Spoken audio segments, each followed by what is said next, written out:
Hello everyone, welcome to our Complete ABAP Plus HANA course on Srijan Institute and Training Center YouTube channel. This will be our very first chapter of this Complete ABAP Plus HANA course where we are going to see the in-depth explanation of Data Dictionary chapter with practical implementation. So let's start with the introduction part of this Data Dictionary. Now, what is this Data Dictionary? So Data Dictionary is also known as ABAP Dictionary, or in short form we also call it DDIC. DDIC stands for Data Dictionary. The Data Dictionary is the central repository system in the SAP system, which is used to maintain the definition of the database objects such as tables, views, structures, data elements, domains, and search help. This is the basic definition of this data dictionary. What we are going to do here, we are going to maintain the database objects such as tables, view, structures, data elements, domains, and search help. And using this, we will be creating the various kinds of database objects. Now, what is the transaction code of this particular data dictionary? In the previous video, I have already explained what is a transaction code. So, a transaction code is nothing but a small alphanumeric string using which we can access the ABAP workbench. So, let's open our SAP system. Let's open our SAP ABAP application server.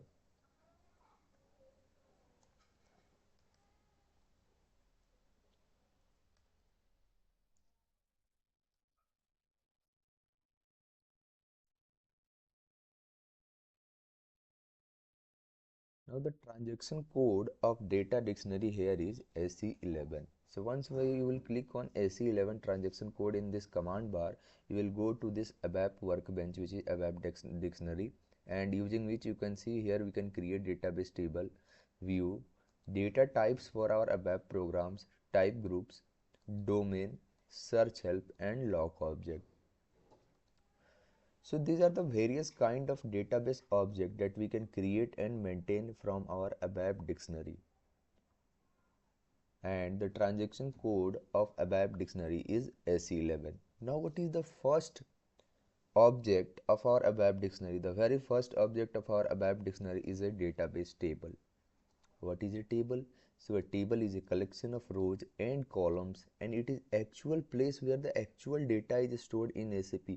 Whatever the data that you are going to store in your database, it will be simply stored in these tables, in the form of tables, and in these tables the data will be stored in form of rows and columns. Some of the main tables of our SAP of different modules I have already explained of. You can see here in case of sales and distribution we have this VBAK and VBAP table. For invoice details we have this VBRK and VBRP table. Then for material management we have this MM01 and MM02. So let's create our own header and item table so that we can see the use of this particular header and item table in real life scenario. So what I've done here is I've taken a requirement of employee table and project details table. So using this particular header and item table, what I will do, I will create my own header table and I will create my own item table. Then I will explain the importance of this both two tables. So for the first table, what we can see here, we have got this client number as a first column. Then we have this employee ID, employee name, department, manager, salary, and currency. These main columns of this employee tables are basically the header columns which are not changed on a continuous manner. I have already explained that whatever the data is not changed continuously, we are going to store in our header tables, and whatever the data that is changed on a continuous manner and it is updated most frequently, we are going to store it in our item table. So for this header table, our first column will be client number and it will be a primary key. I will explain this client number later on. First, just see what are the various columns that we have. Then the first primary key of our employee table will be employee ID. Then the rest of the columns will be non-primary key as employee name, department, manager, salary, and currency field. So how you are going to create a table in your ABAP dictionary? This is the important concept around here. So for creation, whenever you are going to get assigned to create a table, the first question that should be arises in your mind is creation of domains and data element. So what is this domain and what is this data element? Domain tells us about the technical characteristic of a field or column. Whatever the technical characteristic of a field will be there, it will be stored in your domain only. And what do you mean by technical characteristic here? So technical characteristics means data type and length. So the data type and length of a particular column will be stored in your domain. Now what is this data element? So data element tells us how the column or field will be visible to the end user. Let me explain it to you. Suppose I have created this table. And I have given the name, the first name as EMP underscore ID. But my end user wants that the name of that column should be visible to him as employee ID. So whatever the name that is going to be visible to the end user, it is defined in your data element only. So suppose the technical name of a field is employee ID, but the user wants that the field should be visible like employee ID. This thing we can define in the data element, and the domain we are going to store in our data element only. So data element contains the domain. The default data element for your client number is going to MAKT. Here just see, my first column was client number, and the default data element of this client number is MAKT, which is created by SAP itself. And what we are going to do, we are going to simply use it. So let's understand the significance of this client number column. The use of this client number table having MAKT fields are called as client dependent or client specific tables. And most of the tables that you are going to see in your SAP, whatever the standard is tables that you are going to see, mostly they will be client dependent only. For example, if I will go to sales and distribution, just open SE11 transaction code.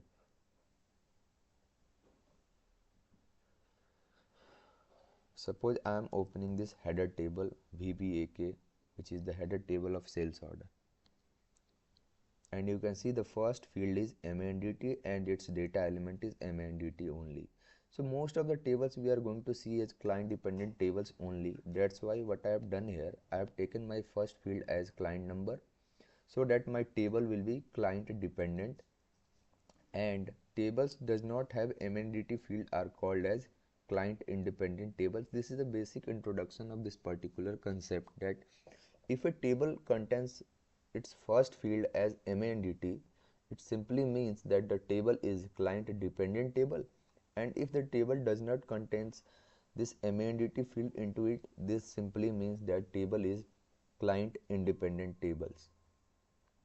So let's start with the creation of domains and data element of our employee table. So the first table that we will have is, the first column will be MAKT by default, then the next will be employee ID. So what we are going to do, we will start with the creation of domains for all these 6 fields, and then we will create the data element for all these 6 fields. Simply focus on the concepts and we are going to tackle each and everything around here. So first our field is employee ID, and we are going to create domain for our employee ID. What I will do, I will go to SE11. I will go to SE11 transaction code, and I will select this domain radio button, and I will give the name, of my domain here. So I will start with the naming convention Z, and this S for Srijan Institute, followed by a underscore, and I am giving the name of my domain as employee underscore ID. I will go for this create button. Here I will provide a short description. The short description of my employee ID column domain of this employee ID column is employee ID. Now what we are going to do here, we will be defining the length and data type of our field in this particular domain. So in case of employee ID, what is the data type? Character is the data type and the length is 3. So here in the data type, click on this F4 help and you will select this character and you will put 4 here. Now click on this save button. Sorry, my number length will be 3. Press enter. Click on save button. Let's copy our package name that we have created in the previous video. I will go to AC10.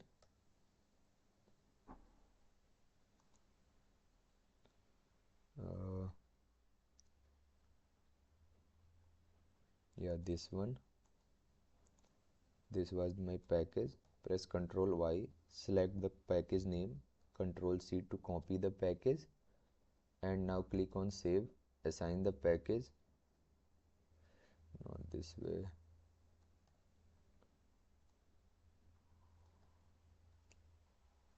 Ctrl V, click on save button. Now the transport request is 2039.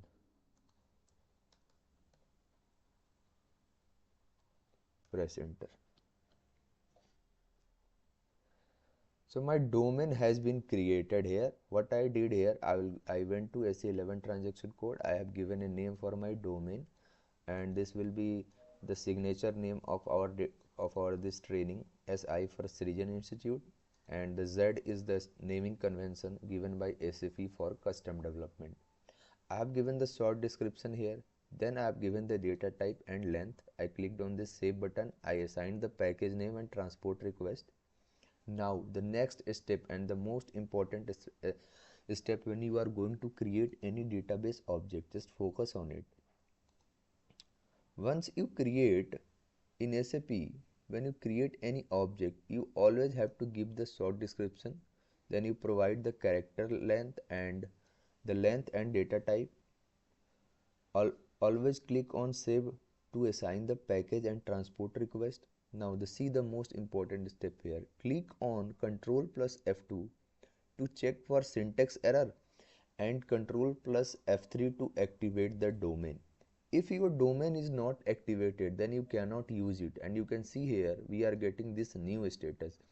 So you will click on this Ctrl plus F2 to check the syntax error, and we can see here in this below no inconsistency found. Now we will click on this activate button to activate our domain, and my object is activated. Now I can use it.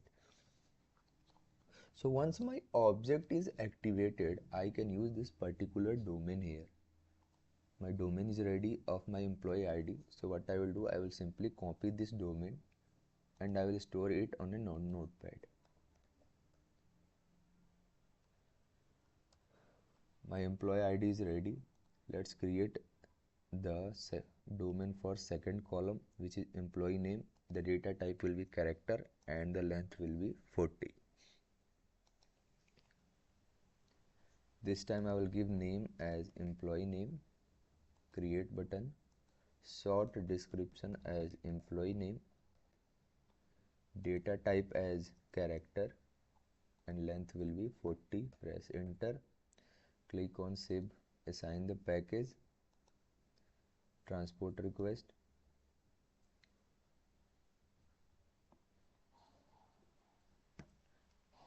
and click on activate button to activate your domain. So your domain has been activated. Now copy the name of this domain and paste here on your notepad. Then the third column which we have is our department. So it is length will be character 40 only. Go to SE11,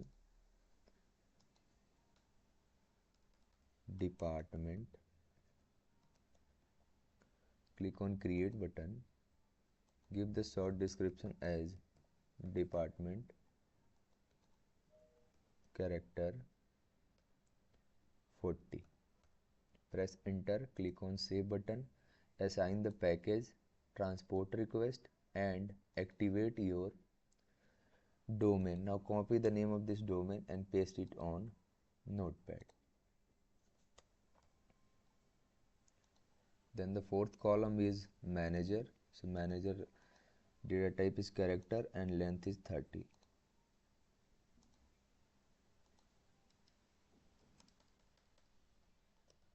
Manager, create button, data type as character and length is 30. Save, package, transport request and activate your domain. My manager domain is ready. Now copy this domain and paste it on notepad. The next thing that we have is salary and currency. Now these are two important fields and you can see here the data type of these two fields is CURR and CUKY. CURR is for currency, that is the amount you are going to store here, the salary amount that you are getting from your organization, and the unit of that particular amount is going to be stored into the CUKY field. For example, if your salary is $10,000, then that 10,000 amount will be stored into this field and that dollar value will be stored into this currency field, into this quantity field. So currency and quantity are one of the important fields that any interviewer can ask you during the interview. So let's focus on this particular field. Let's create this. Okay, go to S11. The next domain will be salary. Click on create button. Give a short description. So I will give short description as salary. Now in case of data type, you will click on this F4 help.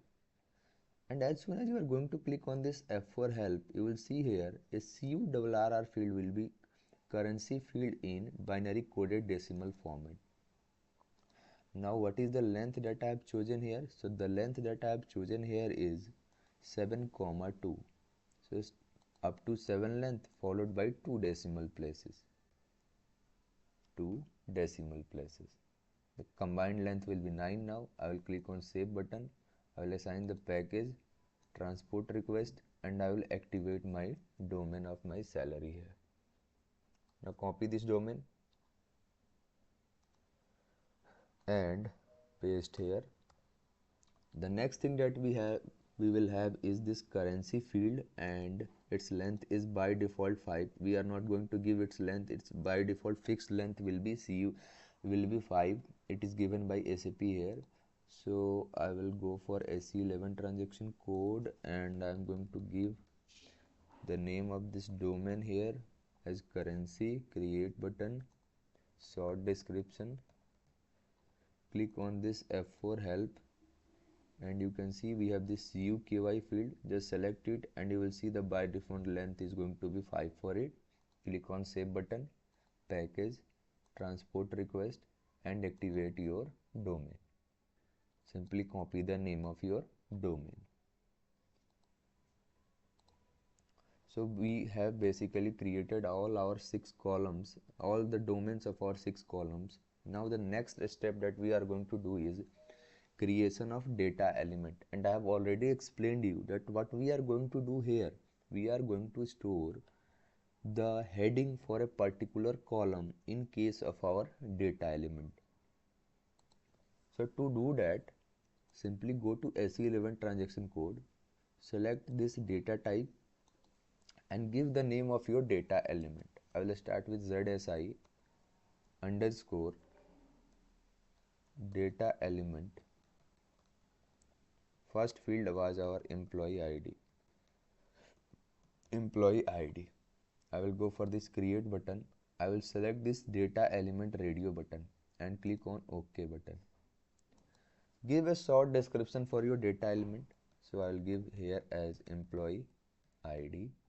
And in my domain, what I am going to do, I will simply paste the domain that I have created here. So simply copy the name of the domain for your employee ID and paste in this particular section. Paste it and press enter.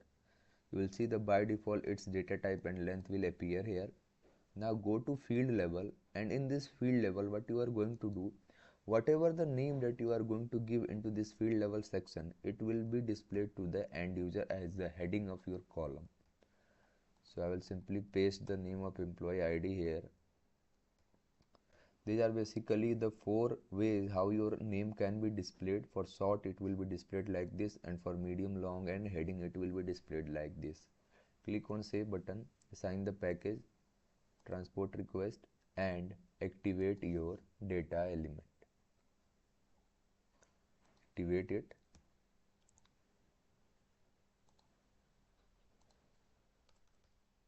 Activate it. Then the next one is employee name. So go to SE11. This time we will go for employee name. Click on create button. Select data element. Click on OK button. And first provide a short description. Then in the domain section, we will be giving a name for our domain. So copy the name of our domain that we have created here for employee name and paste it here. Press enter, and you can see here in case of your data type, you will be getting the by default data type and length that is stored into this domain. Double click on it and you will navigate, sign the package and transport request, and you will navigate into your domain that you have created. In the field level you will go, you will copy the name of your employee name and you will give the name for your column heading for your end user. Save it, activate it, copy the name of your data element and store it on the notepad.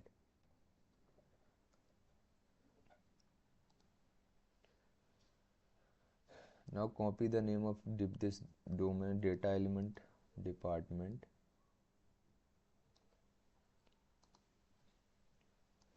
Click on back button, and this time we will give the data element name as department. Click on create button, data element, OK.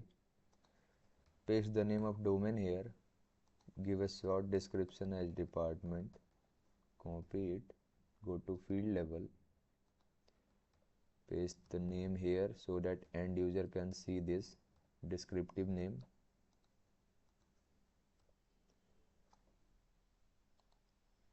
Click on save button, package, transport request.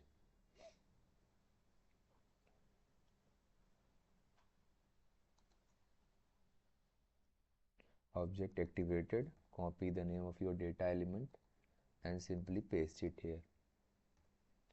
The next column that we will have is this manager column. So we will copy the name of our domain of manager and we will create it.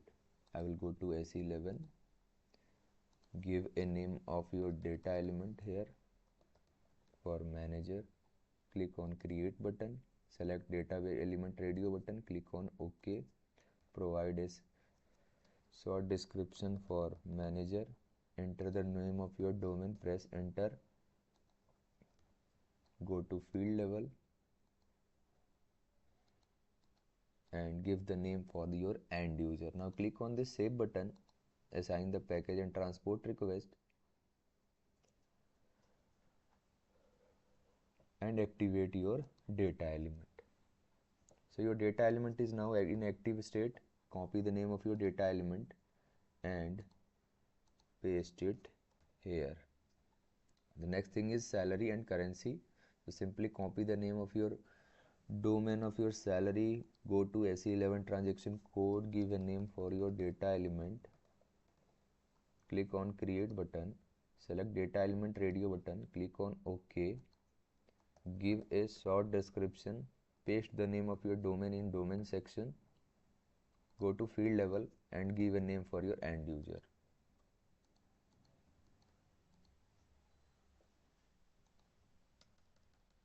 Now click on save, package, transport request and activate your data element. So once your data element has been activated, copy the name of your data element and store it on the notepad.